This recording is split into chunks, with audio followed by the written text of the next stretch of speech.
You know, before President Biden took to office, the first thing he said, there's actually a video on YouTube. If you guys don't believe me, you guys can go ahead and watch it. But the first thing he said, that one of the biggest problem in Middle East is Erdogan.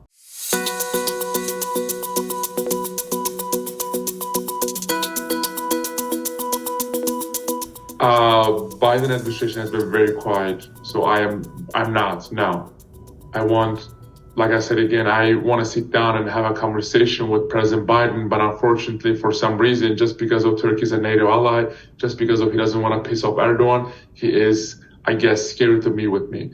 But I'm here to speak. I'm here to talk. I even said, let's make it non-public. I don't have to post. You don't have to say anything. Let's just sit down and have a conversation. But unfortunately, Turkey is obviously an important ally, they said, and they have an American air base in Turkey. They are, I guess, too scared to meet with me.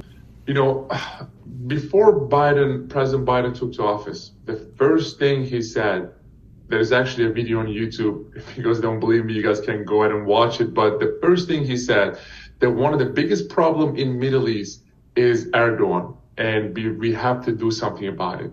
And he was talking about, in that speech, I remember he was talking about how he's going to prioritize human rights violations around the world, especially in Middle East. It's been 2 years now.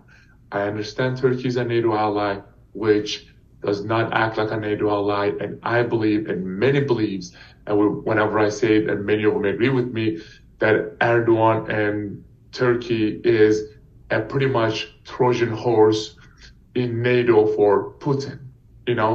I believe, Biden administration has been very soft on Erdogan.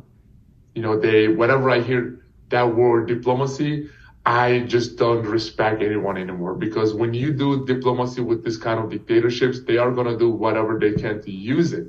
So I believe that, condemning diplomacy is never, or soft talk is never going to work. We have to take some solid, serious actions like sanctions, like applying Magnitsky Acts and stuff.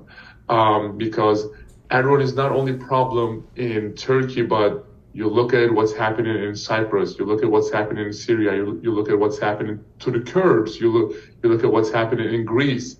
Everyone is complaining about that dictator. So enough is enough, and I want Biden administration to take some solid actions.